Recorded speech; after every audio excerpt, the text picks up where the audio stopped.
All right, everybody, it appears we are ready to go for the 29th episode of Fortitude. Perhaps the 9th, I don't know. We're really good at math here. We're really good at Fortitude, it seems. We are busy people. I am a very busy fella, as you all are as well. But again, this is mostly therapy for me in a crazy world that we're living in. We have... we got to talk about some really serious stuff that has happened here in the last few days, and we're going to get to that. There has been all sorts of odd things that have been happening. I do want to talk about this trip I took. So my nephew had a kid. His wife had a kid, I should say. And that was about 6 weeks ago when we were on our vacation. They live in the Chicago area, and which is where you were raised, right? Yeah, I was raised in and around Chicago. So they live in a town kind of across the river from where you were living in. I think you were in Fox Grove. Fox River Grove when I was a kid. I mean, I was like 4 when I was living there. Right. So I was in Cary, Illinois is where I was. And so imagine that. I was in a neighborhood where you were just less than a mile away or something. Something like that. It was crazy. Just a skip and a hop over the river. Pretty crazy stuff. And so my brother lives in the area. My nephew lives in the area with his wife as well. I hope they're okay with me saying that. We're not giving addresses out.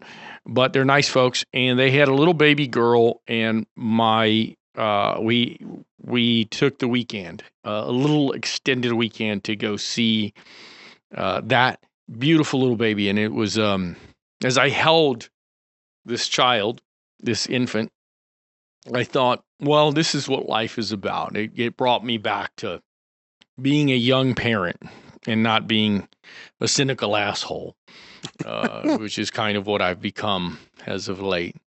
And it's what it's about, right? This is what it's about for all of our constituents. It's what it's about when I talk to you at the grocery store, when I talk to you at Home Depot. Man, did I just do an advertisement for Home Depot? Or Lowe's. There you go. Do both. Lowe's is air conditioned. Neither one of those two people pay me. Nevertheless, I went up to Illinois for the weekend. And I did the family time. Talk more about the baby thing in a second. But I also had some fun. Took the kids and the wife over to a ball game. Your favorite sport? It is. My favorite sport. Well, it's a sport that I grew up playing. It's less the sport that I like to watch now because it's just kind of drags on. But it is much faster now. And now I was there in person at a White Sox game Friday night. It's outside. Killed the A's.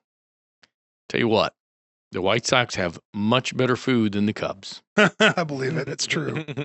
And I don't want to call attention to the ice or anything. Those bastards will probably show up there at the stadium. There was a lot of Hispanics. It felt really good, honestly, and just a lot of Hispanic fans really enjoying our American national pastime. But in there, I had my complaint was the game's going too fast because my family had me constantly going to get food, which the food was really good, but I couldn't get to see the game very much. I think I probably saw like 4 innings. Imagine that. It's a great place to see a game. Yeah. It's a great place to see a game. Shit's gotten expensive though. So you can still go to a game for like $30, which is what we did. Yeah, I used to go for a little cheaper than that. So I used to sneak into Wrigley Field into Comiskey when I could get a chance to do that. So. Oh, I bet. Yeah. Yeah, I bet you did. And the shitty part about it all was that the food has gotten expensive, outrageously expensive. I think I spent like $200. I believe it. It's a high margin event. It's like an airport, I guess. Right. So I thought, man, this is great. I'm going to go watch a professional game of something for $30 a person. And I get in there and my kid wants a cap and the other kid wants a cap. And then here we are. A hot dog was $15 or something ridiculous. That's about right. Beers are more expensive. Well, you should go to a missions game. There's only $4 for a hot dog and $8 for a beer for those inclined. I don't believe that. I believe their beer's probably more. No, I mean, I was just there. You don't drink. I don't. What do you know? Well, I was at the concession stand and I saw the pricing. Okay. But so minor league baseball, there's still competitive food prices. They're like a $20 tall boy. Yeah, that's about right. It was like a pint. Yeah. It was just ridiculous. And Modelo was just giant. I miss a $1 hot dog and pints night. Yeah. Yeah, I don't think those days are around anymore. No. Last Man, what a time. Yeah. Where just any man could just live like a king on any Tuesday, Wednesday, Thursday night. 100%. So that was that, and I was feeling really, good about America, and unfortunately, when I left, we'd already heard about the tragedy that occurred in Houston with Mr. Araujo, Salgado Araujo, Lorenzo, I believe. And then as I'm leaving yesterday, we have the tragedy in the state of Maine. Mr. Joan Sebastian, and I forget his last name. Another young man who was murdered. I'm going to say it, murdered by ICE. And we're going to talk about that. But we'll get back to my little trip, the little monologue here. So we went to John Mellencamp Saturday. Johnny Cougar From Seymour, Indiana. Because it's funny you say Johnny Cougar, because when I remember is John Cougar Mellencamp, but he started off as Johnny Cougar. Yeah. 100%. And my kids kind of like know 5 songs. Mm. And I probably know like 12 songs of the 24 that he sang, maybe 15. And I felt good in there, although the crowd didn't look like me, but I felt good in there because I think him and Springsteen and so many others of that genre were kind of hearkening back to a better time in America, and at the same time talking about what's wrong with America. I mean, he was one of the founders of Farm Aid. He was. And he started to see farms in his community go to into corporate hands, into the bankers' hands, into the big corporate agricultural businesses. And he started to see towns being boarded up, towns that he grew up in. And so he's very much, he didn't say, well, actually, he did say fuck ICE, sort of. And so that made me feel good too. I was wondering how the crowd would receive that, because I did see a Trump guy hat with a Trump hat on.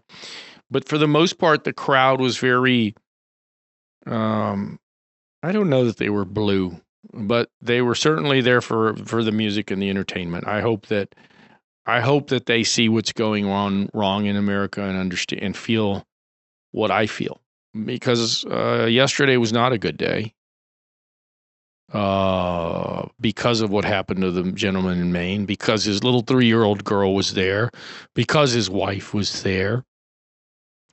And so all of that put me in a bad place yesterday. I just feel like I was in middle America, and I felt more in an area that was more diverse than our state. Certainly wider, but a good balance of racial diversity, certainly in Chicago, less so in the suburbs. But I still feel like people, I think that there's some hope, that there's some pushing back. I hope so. I mean, I think the thing to remember is that this isn't a partisan issue, right?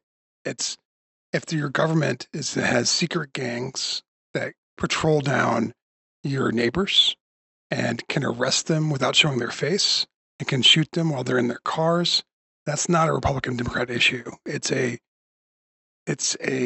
I'm an American issue. It's about constitutional freedoms and our rights as human beings. Yeah, so we're going to get to it. We're going to talk about that. Let me wrap this up. He sings Pink Houses.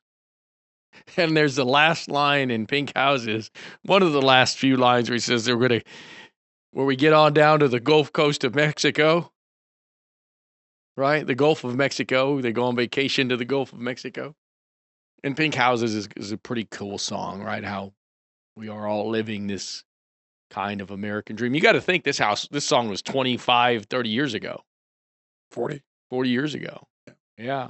When I was a kid. Yeah, you're right. Yeah. I was 16, 18, something like that, 20 maybe. Yeah. 36 years ago. And he stops there for a second, and he says, and I couldn't hear him so well, but he says, yeah, it's still the Gulf of Mexico. So that was kind of cool. He's actually younger than Springsteen. No offense, John Mellencamp. I doubt you're ever going to watch this. But he looks a little older than Springsteen. I think it's the cigarette. You know, he smokes. They both smoked, right? This guy smokes on stage still. God bless him. Nice. Like an American. I felt like, and this is my papa watching, you know? Beautiful. But in all of that, the guy still has, I felt like he still had the energy. Great band. Just a great band. And they really brought it. And so then another concert on Sunday night, Tyler Childers, which is the concert that my kids wanted to go see. We saw him on Sunday night. That was in Wrigley. Very, very, very cool concert last night. Was it last night? 2 nights ago. Right? Today's Tuesday? Today is Tuesday. Yeah, 2 nights ago. Thank you. And it was just fabulous. And I like Tyler Childers. And I think that his heart's in the right place. He's a little less obvious about the things that are going on wrong, but I know he's done a song about what's going on wrong in this country. I guess that's where I'm at right now, so we'll get into it now. So not so much fun today. I'm not all that funny right now. I was very upset yesterday in the airport because it brought me back to kind of Uvalde times. One of the biggest things that was happening in that whole time during Uvalde was that, like 4 days in, I was like, this is like one of the worst mass shootings in our nation's history in a schoolhouse. Second worst, probably. Third worst. And you and I and Georgia, we were in the middle of all that. And then we didn't see the actual footage till months later where we saw all those horrible images. But we were getting to know parents at the time, and it was just tragic. And I was out there for 17 days straight. And it was a lot. And I remember pumping gas as I was leaving one day in Uvalde. It was about 4 days in, and it was a weekend. And it was Memorial Day weekend. This is later. Must have been like 6-7 days. And people were just getting beer, getting their ice chests, and life was kind of just moving on for them. And for me, it didn't move on. It just didn't move on.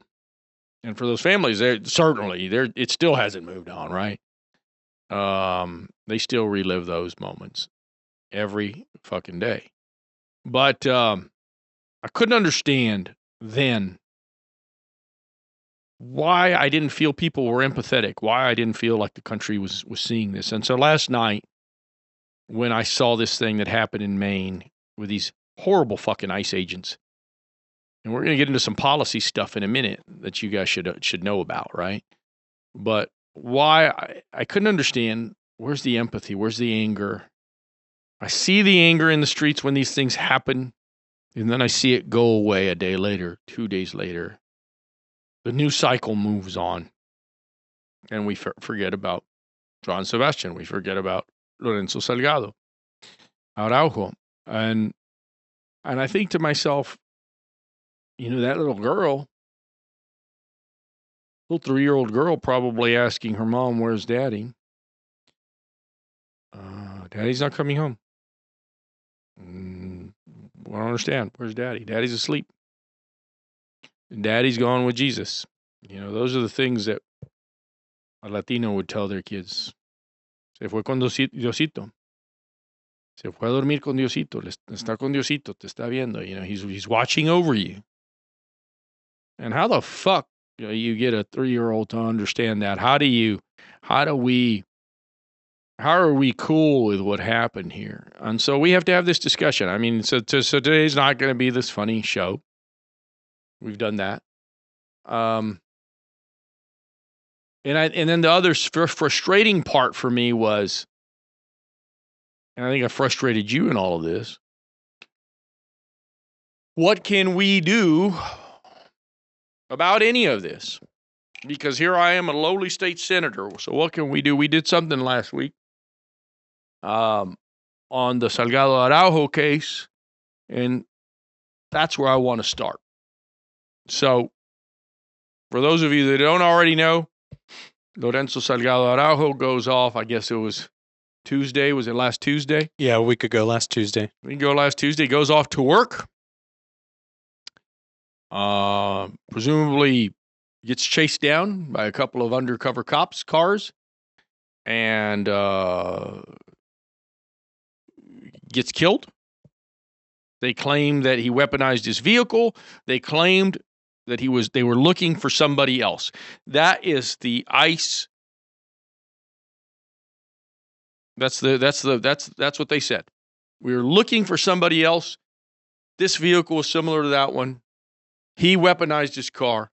We shot him. We killed him. No body cams. Fast forward to yesterday morning. Same shit. Oh, we were looking for somebody else. He weaponized his vehicle. No body cams. It's all fucking bullshit. It's all a fucking lie.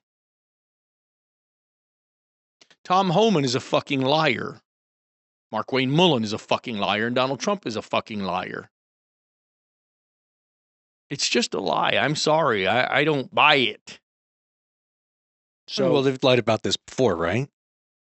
Well, time and time again, we've seen, them using the excuse of, oh, they're weaponizing their vehicle. Well, they're just trying to drive through the checkpoint, right?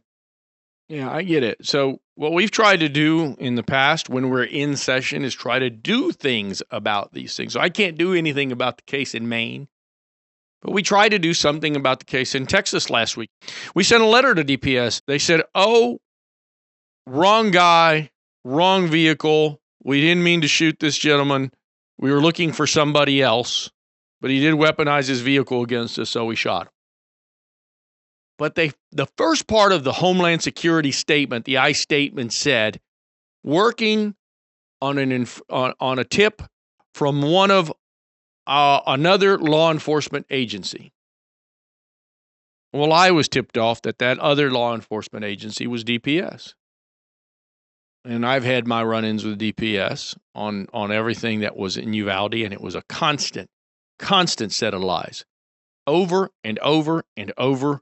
Proven lies from the Department of Public Safety. Proven lies in communications with the governor's office. Over and over again. And so I don't believe anything they fucking say. New guys in charge. I still don't believe what this agency says because I think that they're in Greg Abbott's pocket or resources or tools, whatever you want to call it. I think they've been weaponized. I think we have an agency that has been weaponized politically, politicized. Is that fair? It's fair. It's more than fair. There's plenty of evidence to suggest that, right? Everything in Uvalde taught us that we should look beyond what they say and look at what they do. Yeah, to be fair, Abbott didn't start it. It was probably Perry. I mean, this was the fucking highway patrol. Let's be really clear. When I was a kid, this was the highway patrol. It's called the Texas Highway Patrol. Do you know that? I did. Like Chips. Like Chips. Yeah. That was her name, Texas Highway Patrol. Somewhere in the 90s, Department of Public Safety. Okay. George Bush, probably maybe some stuff along the border, not much. Perry starts doing Operation whatever, linebacker, he called it. That's right. Whenever they start with the bullshit names and the bullshit acronyms, you know that we're getting fucked. What's this newest war called? Operation Epic Fury. Epic Fury. The war that we're not supposed to be in, the war that's been settled 6 times, a war that's not a war, that now apparently is a war again. So. Yeah, he sent a letter to Congress saying we're back at war. So. It's like, this motherfucker is insane. But anyway, all right. So Operation Linebacker turns into Operation, is it Lone Star?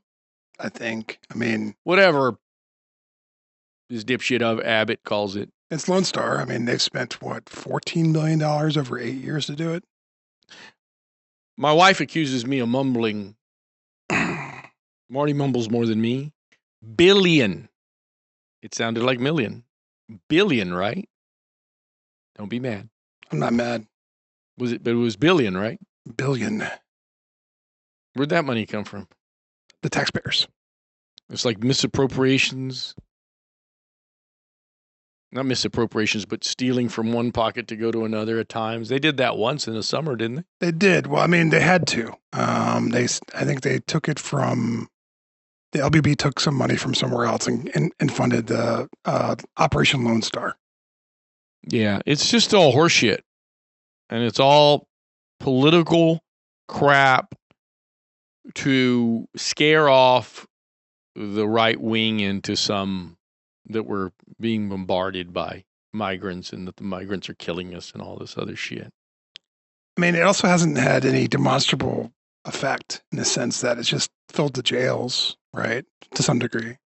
But before they did fill the jails, it was just a ticket apparatus where they would just have tons of DPS down in the Winter Garden and the border, pulling folks over for everything. No demonstrable difference in the amount of criminal migrants that they were obtaining, right? So right. So we're trying to do something, right? So we sent off a letter to these guys and we said, hey, tell us whether it was you that tipped him off. And there was 3 paragraphs in your letter. I thought it was very well written, by the way. See how I do that? I accuse you of mumbling, and then I give you a nice... It's a compliment sandwich. Compliment. Actually, the reverse. It's a... Yes. There's the compliment. It is a sandwich, but it's like that sandwich that cop gave a homeless guy. It's full of shit. Yeah, it's like an Oreo. It's the good part, creamy center. So here we go. Your letter was very well written. The first paragraph said something about Mr. Araujo and his vehicle, and the third paragraph was very broad. It was very clear. And I just had that conversation with them today because they sent us some bullshit letter. And their letter said, hey, listen, we didn't have any information about Mr. Araujo and his car. Well, of course not. Because we already know that Mr. Araujo wasn't the intended target. But your very broad third paragraph goes off and asks them, or anything that would have led to the death, any information that you would have given to the federal government that would have led to the death of Lorenzo Salgado Araujo. So we're not talking about his fucking car, DPS. Maybe you're just so fucking stupid. Or maybe you think you're just being clever. Because I'm not going to sit here and kiss your ass and they're going to see this video. I don't care. Just like you thought you were being clever with me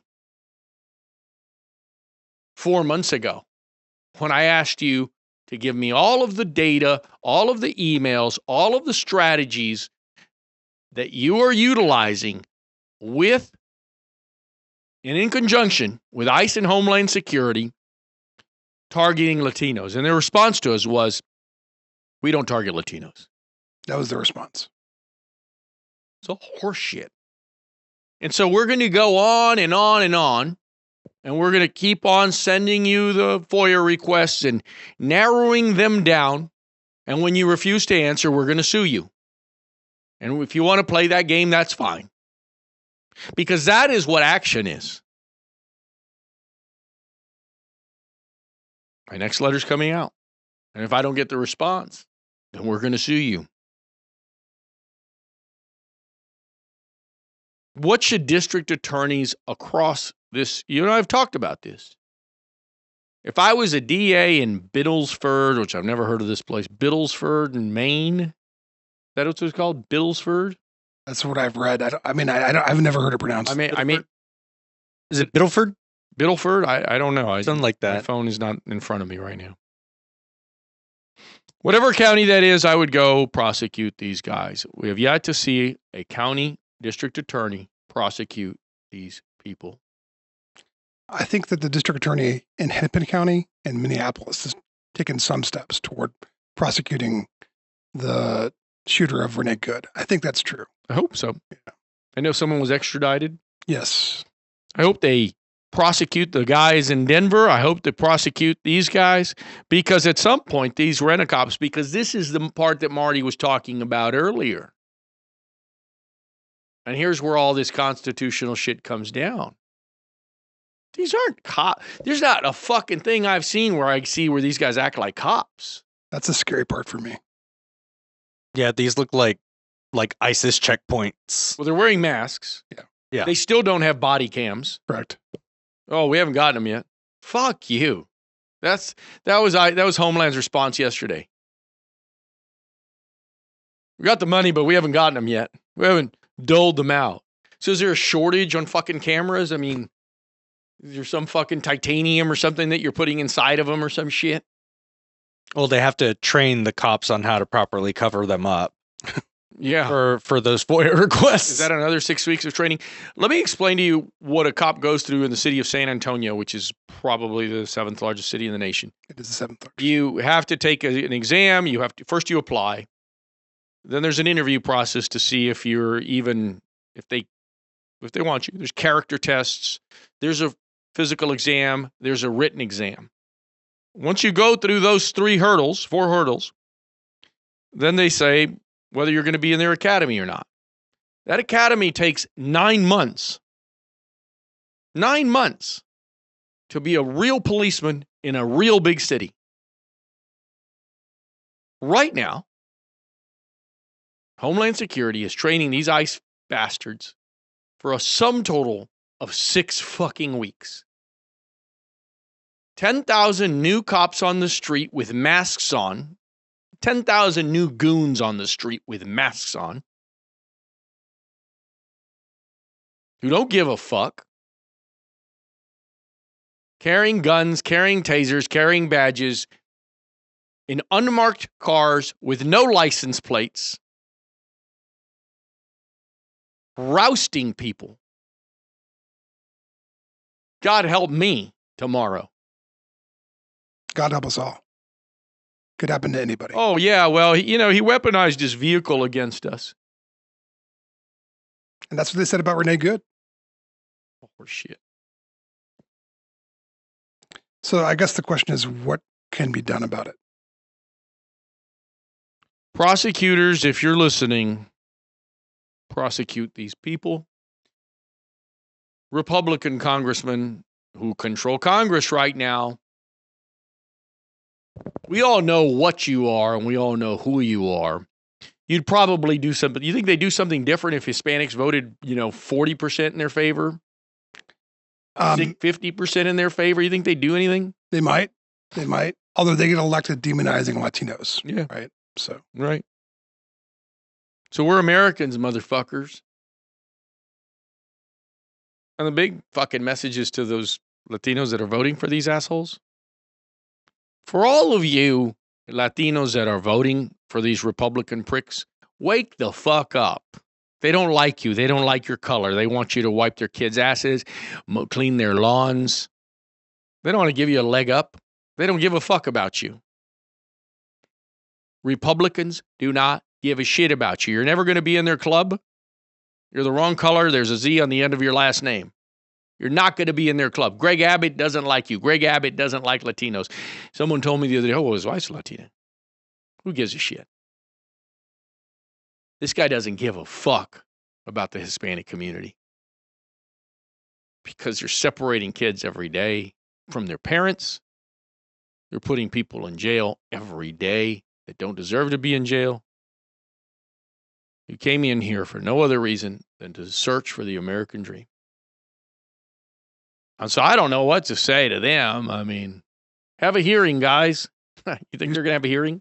They should. It's their job. Their job. Because one day it's going to be, oh, I forgot.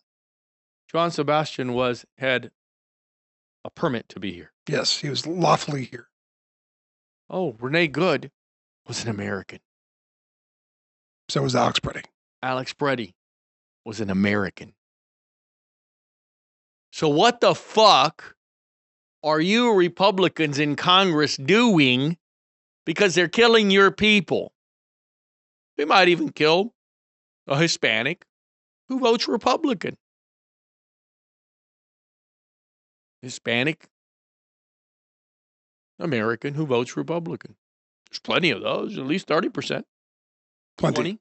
20%. It's Easily. already in Texas. 30 in Texas. More sometimes. Misguided fools. Yeah, I said it. Latinos who vote Republican, you are misguided mofos. So, Does that bother you that I say these things? no, it doesn't bother. Well, I don't have an opinion about these things, right? I get it. This is an opinion show. It's a therapy show. Why do you think that some Latinos vote for Republicans in Texas? I think that these other fuckers promise them the promised land. Hey, don't you want to be a millionaire? I mean, is that fair? I mean, what do you think? I mean, that sounds right to me. Oh, those socialists over there, you're never going to be a millionaire with those fucks. That's what they tell them. Maybe. Oh, we only care about gay people and transgender people. And that's probably more closely to the truth, I think. You know what? You know what my dad used to say? Hey, don't worry about anybody else. Worry about yourself. Yeah. I mean, honestly. Republicans have got you looking around your shoulder for a fucking boogeyman. Oh, the transgender over there, the gay over there, the lesbian, the Mexican, the black guy, The communist. the Muslim, now the communist. Yeah. Motherfucker. Fuck you. How about the gas bill and the high insurance bill and the high healthcare insurance bill and the fucking groceries? Anything else? The price of buying a new house, your apartment, the fucking water bill, The insurance. the utility bill, when did the fucking cell phone bill? Since when did water bills go up above $100? Sounds like you got a leak. Fuck off. Listen, dummies.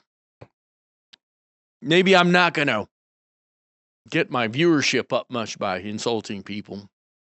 There's something wrong with you, and I've got family in this space too. I don't even talk to him anymore because I don't suffer fools anymore. I don't care if they see it. It's a civil war in my house right now. Not in my house, in my The family Gutierrez. the family Gutierrez.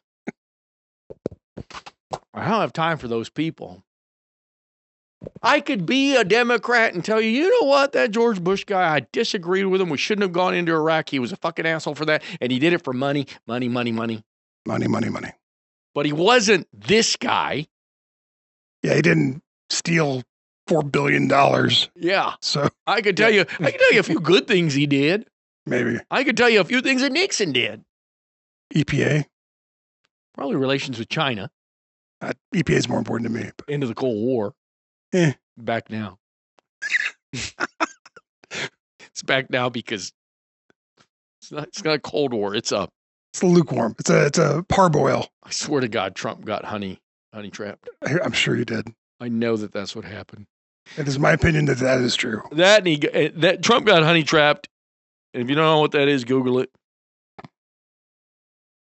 And Trump was asking for money like he always does, like a whore, because Trump needed money. And the American bank said, no more money for you, Mr. 3-time bankruptcy guy.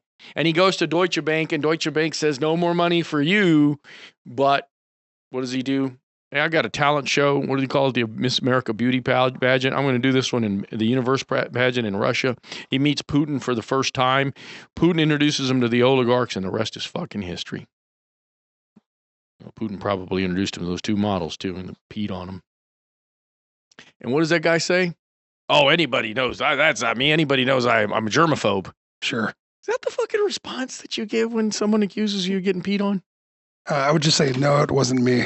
I wouldn't say, oh, no, I'm a classic germaphobe. Oh, I'm pissed off. Better than being pissed on. Ew. Oh, there you go. Who said this was a serious show today?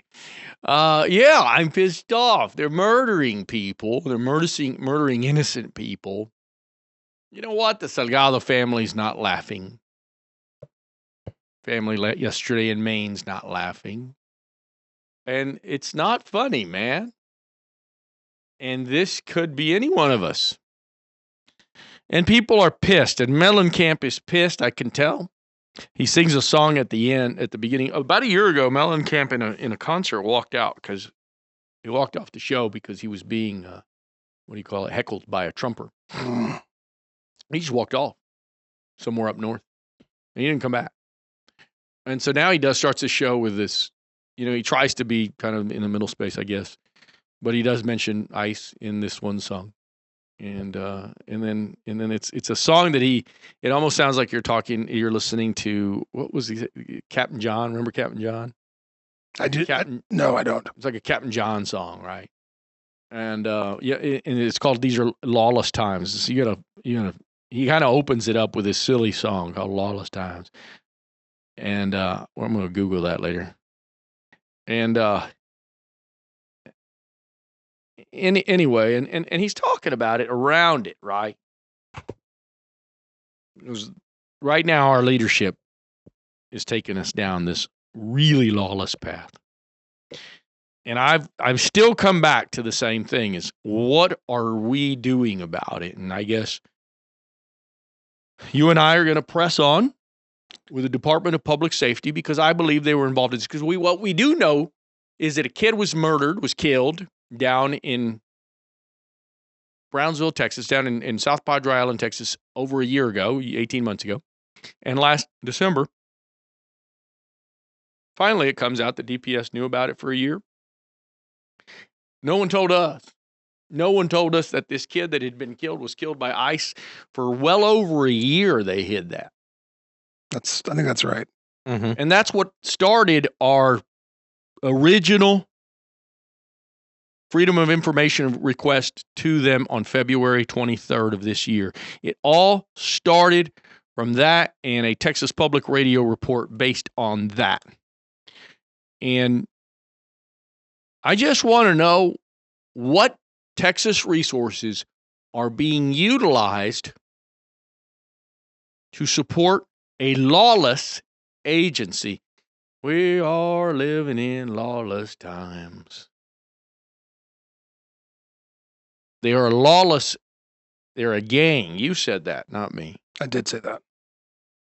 Here's the bigger thing. They're asking cities and counties, hey, cooperate with us. And then when they kill somebody, they say, oh, you can't investigate that. We got this. Where everything gets swept under the rug and we don't hear shit. Yeah, no, that's true. In Texas, we force almost all counties to enter into agreements with the federal government concerning border enforcement.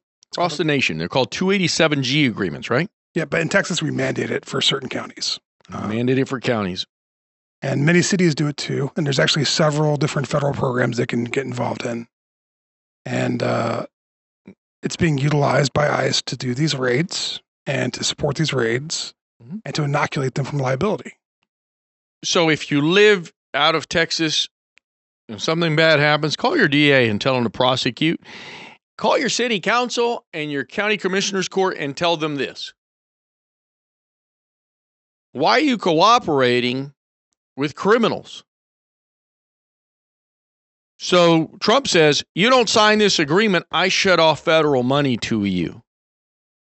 That was the threat, correct? I think that's one of the threats. I'm not sure it's enforceable, but it's a threat. It's been made. But why should I be involved in murder? Why If I'm should police? If I'm so we know. So this past, remember when the fucking king of fucking smoke and mirrors, Donald Trump? This is all Epstein. No one's talking about Epstein anymore. Epstein. What did he do 9 months ago? Maybe last summer. What was a fucking Epstein was going crazy? What did they begin to do to distract people? They started taking military planes and drones and bombing Venezuelan boats. Yeah. Before they went after Maduro. Correct. The drug boats. It was the double tap where they hit the boat twice, right? And it was constant. Week after week, a new boat, boom. Oh, those were drug dealers. We know it. We just know it. We knew they were drug dealers. Just take our word for it. Something happened in our military. And I know I like this asshole. He likes to call it a weave. Yeah, it's just dementia. His is dementia. Mine's actually I'm weaving in the story. Yes, Mine actually works. you're quite a craftsman. Let me craft the story. It's not much of a weave. So we're out there and they're doing this horrible thing, and this is his distraction against Epstein, right? Because he doesn't want people talking about that shit, and they're bombing these boats, and it gets to be controversial. What happens in our Southern Command? We had the highest admiral in the Southern Command retired.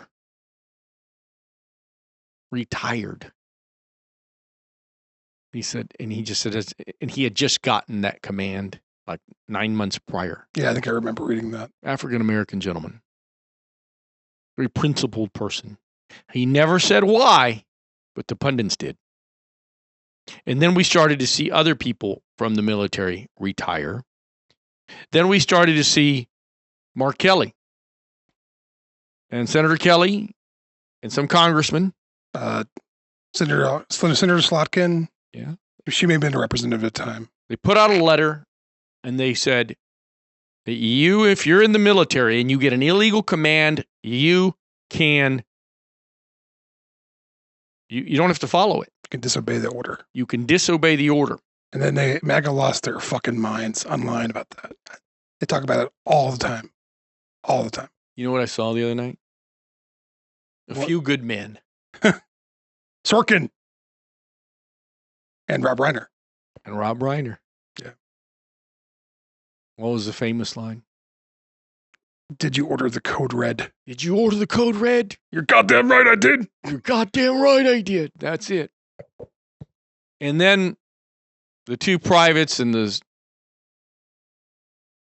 the end, he doesn't understand why he was discharged. The younger gentleman didn't understand why he was discharged. And the African-American private said to him. It's a Lance Corporal, I think, actually. Yeah, Lance Corporal. He says, we should have known better. And the whole time he was following the company line, right, throughout the movie. And he's fighting his lawyers.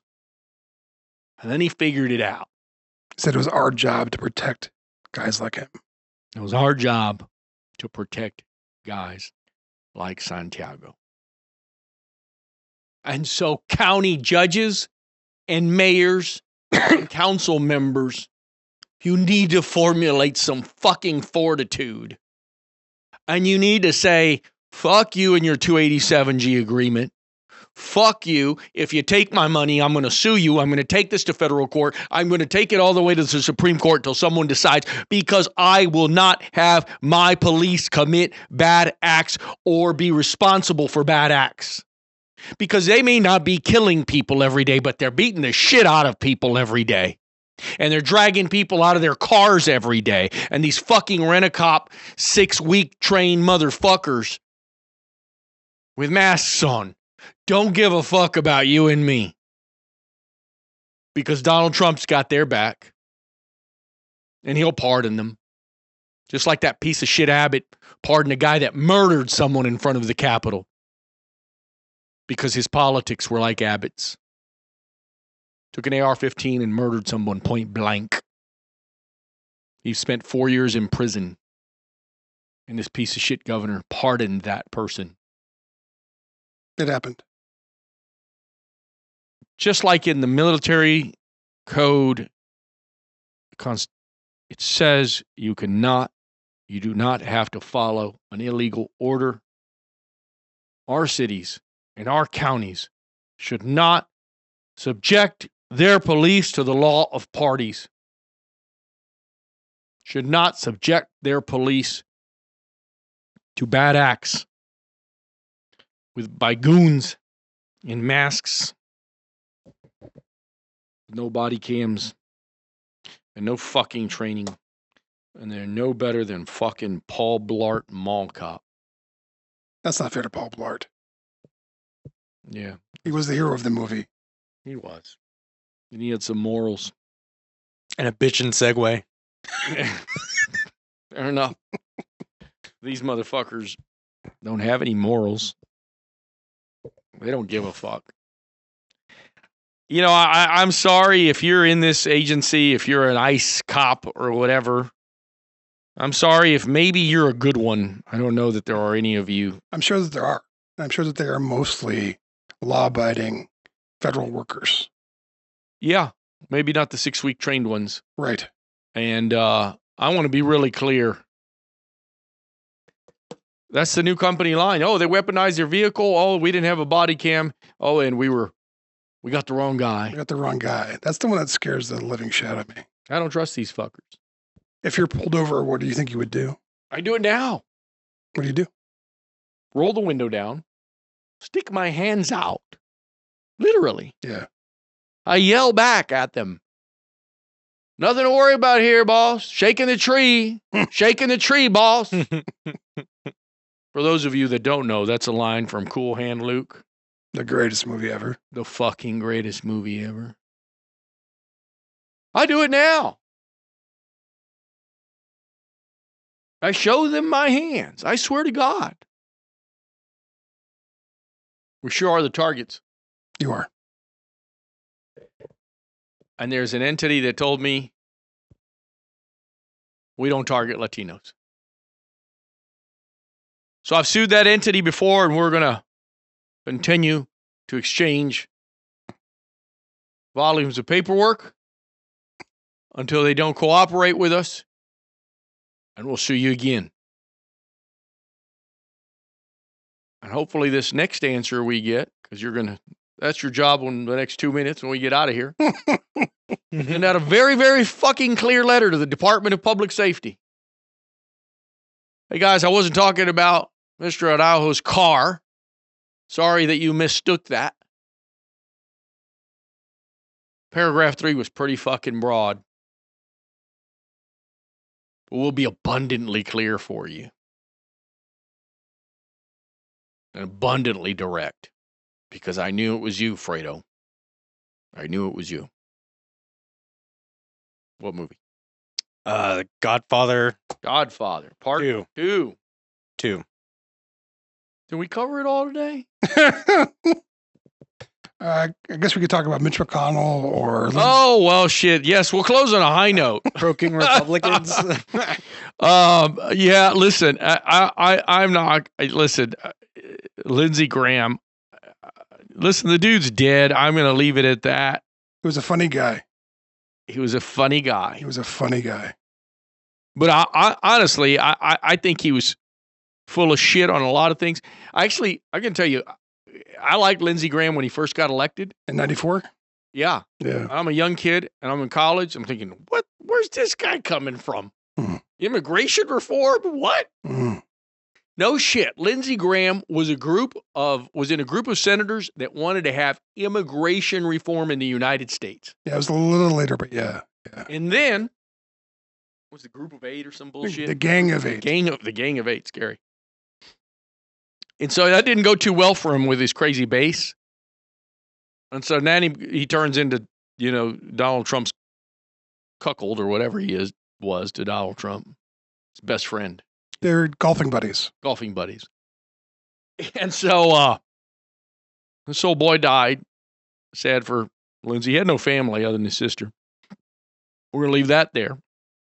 But I do have one thing. So at least I have nothing positive to say about him other than that I liked him a million years ago when he wanted to do immigration reform. And he was a funny guy. He was a funny guy. Yeah. But I do have one thing to say about him. Lindsey Graham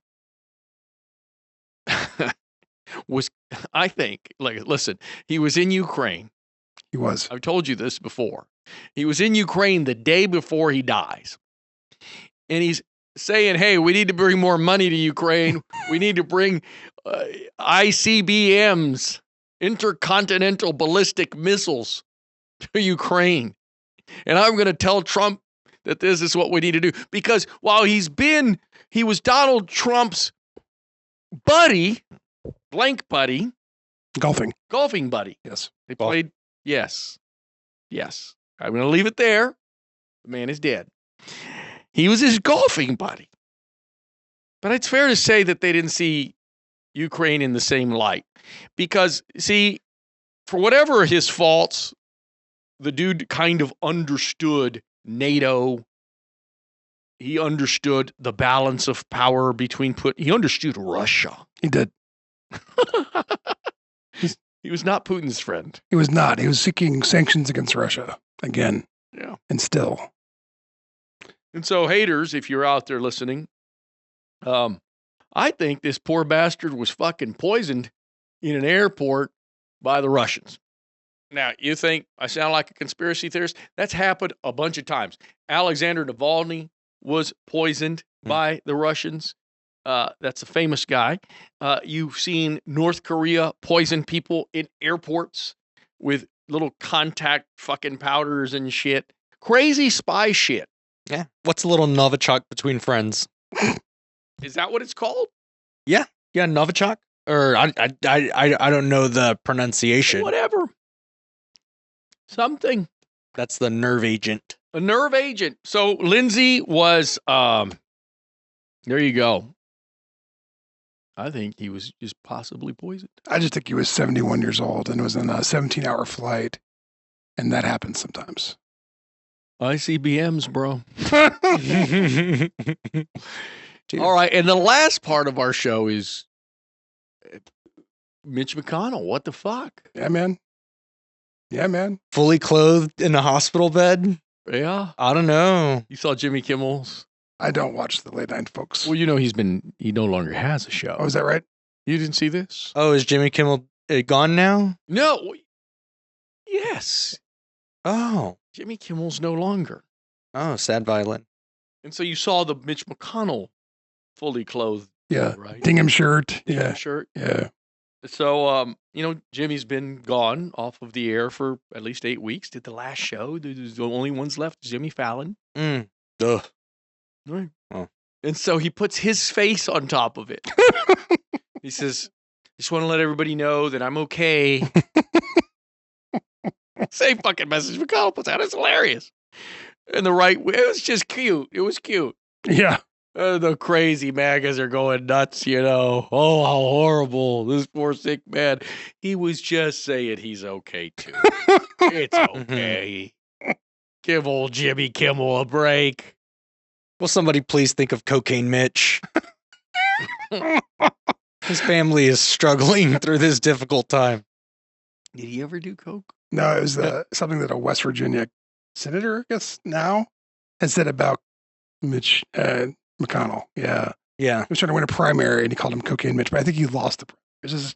This is Senator Justice, right? He was governor of West Virginia. Yeah, something like that. And then crazy story. Yeah, he called him Cocaine Mitch, and then all the frat boys were just like, "Yo!"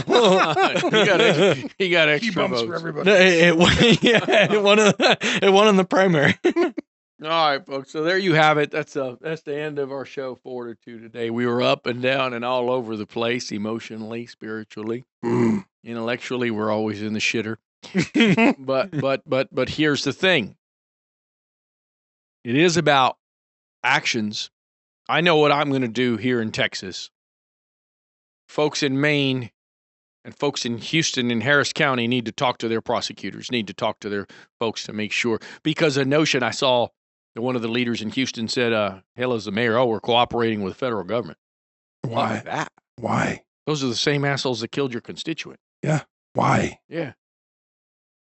So, Mayor Whitmire, get it together, man. Cooperating.